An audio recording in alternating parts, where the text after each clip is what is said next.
Assalamualaikum warahmatullahi wabarakatuh. Pada video kali ini, saya akan melakukan wawancara dengan seorang pustakawan yang ada di perpustakaan daerah di Provinsi Sumatera Selatan, tepatnya di Kota Palembang. Simak videonya teman-teman. Baik teman-teman, sekarang saya ada di perpustakaan daerah di Palembang, Provinsi Sumatera Selatan ya. Di sini saya dengan Bapak Febri. Pak Febri, saya akan wawancarai 5 pertanyaan tentang tema kita, yaitu negosiasi. Dari yang paling umum, yaitu apa sih negosiasi? Negosiasi. Ya. Negosiasi itu tentang misal suatu barang itu Ya.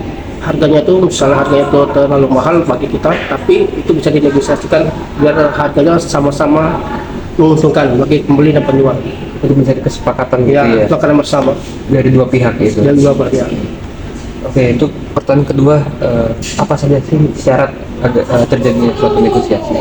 Terjadinya syarat jika ketika ada penjual dan pembeli, Ini ada dua pihak itu. dua pihak. Kalau nggak ada penjual, tidak ada pembeli, nggak jadi negosiasi. Kalau lebih dari dua pihak, dua orang itu bisa. Bisa. Bisa. Atau dua pembeli dengan satu penjual itu bisa.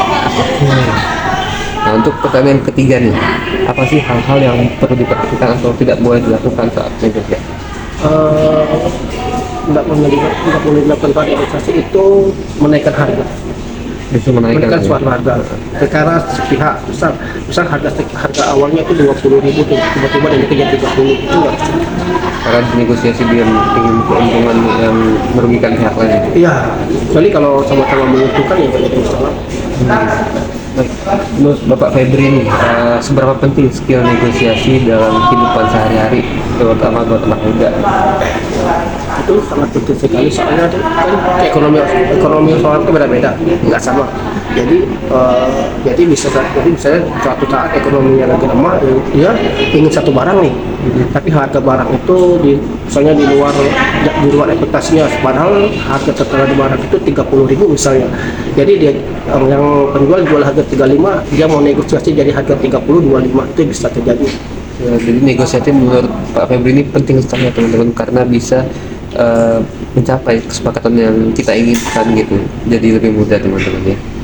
Oke, ke pertanyaan yang terakhir, pertanyaan kelima. Jika misalnya ada teman-teman saya yang tertarik belajar negosiasi, ada nggak buku yang Bapak rekomendasi? Kalau untuk secara detail itu tentang negosiasi itu nggak ada. Tapi kalau kita kayak manajemen ekonomi, manajemen akuntansi itu ada. Tapi kalau untuk negosiasi itu, kalau bukunya itu sampai sekarang saya nggak nemu. Jarang, susah itu ya. Tapi kalau manajemen akuntansi, manajemen ekonomi itu ada. Oke, jadi menurut Pak Febri ini buat buku untuk belajar negosiasi itu terdapat di buku-buku tentang manajemen akuntansi dan ekonomi ya, keekonomian. Untuk belajar negosiasi lebih ulung, nah boleh belajar di buku-buku seperti itu ya teman-teman ya. Baik, seperti sudah cukup 5 pertanyaannya. Saya ucapkan terima kasih ya Pak Febri ya. Saya Raditya dari SMA 6. Ada di sini buat tugas bahasa Indonesia gitu. Makasih banyak ya Pak ya. Alhamdulillah teman-teman. Terima kasih telah menonton. Assalamualaikum warahmatullahi wabarakatuh.